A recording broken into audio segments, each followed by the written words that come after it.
ਤੇ ਹੁਣ ਗੱਲ ਪੰਜਾਬ ਦੇ ਮੌਸਮ ਦੀ। ਪੰਜਾਬ ਦੇ ਵਿੱਚ ਅੱਤ ਦੀ ਗਰਮੀ ਦੇ ਵਿਚਕਾਰ ਲੋਕਾਂ ਨੂੰ ਹੁਣ ਇਸ ਸੇਕੇ ਤੋਂ ਰਾਹਤ ਮਿਲ ਰਹੀ ਹੈ। ਲੰਘੇ ਕੱਲ ਪੰਜਾਬ ਦੇ ਵਿੱਚ ਮੀਂਹ ਪਿਆ ਤੇ ਅੱਜ ਵੀ ਪੰਜਾਬ ਚੰਡੀਗੜ੍ਹ ਦੇ ਵਿੱਚ ਮੀਂਹ ਪੈਣ ਦੀ ਸੰਭਾਵਨਾ ਹੈ। ਮੀਂਹ ਦੇ ਨਾਲ ਤੇਜ਼ ਅਤੇ ਠੰਡੀਆਂ ਹਵਾਵਾਂ ਦੇ ਵੀ ਅਸਾਰ ਨੇ। ਲੰਘੇ ਕੱਲ ਤੋਂ ਹੀ ਪੰਜਾਬ ਦੇ ਵਿੱਚ ਮੌਸਮ ਦਾ ਮਿਜ਼ਾਜ ਬਦਲਿਆ ਹੋਇਆ ਤੇ ਅੱਜ ਵੀ ਪੰਜਾਬ ਦੇ ਵਿੱਚ ਕਈ ਥਾਵਾਂ ਦੇ ਉੱਪਰ ਮੀਂਹ ਜਿਹੜਾ ਪੈ ਸਕਦਾ, ਇਸ ਤਰੀਕੇ ਦੀ ਸੰਭਾਵਨਾ ਮੌਸਮ ਵਿਭਾਗ ਦੇ ਵੱਲੋਂ ਜਤਾਈ ਗਈ ਹੈ। ਮੀਂਹ ਦੇ ਨਾਲ ਤੇਜ਼ ਤੇ ਠੰਡੀਆਂ ਹਵਾਵਾਂ ਵੀ ਚੱਲਣਗੀਆਂ, ਜਿਸ ਦੇ ਨਾਲ ਸੁਭਾਵਿਕ ਹੈ ਕਿ ਲੋਕਾਂ ਨੂੰ ਤਪਦੀ ਗਰਮੀ ਤੋਂ ਕਿਤੇ ਨਾ ਕਿਤੇ ਰਾਹਤ ਜ਼ਰੂਰ ਮਿਲੇਗੀ।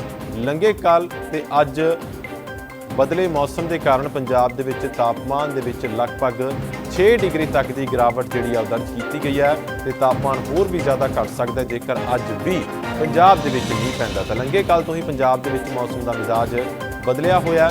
ਅੱਜ ਵੀ ਪੰਜਾਬ ਚੰਡੀਗੜ੍ਹ ਦੇ ਵਿੱਚ ਮੀਂਹ ਪੈਣ ਦੀ ਪੂਰੀ ਸੰਭਾਵਨਾ।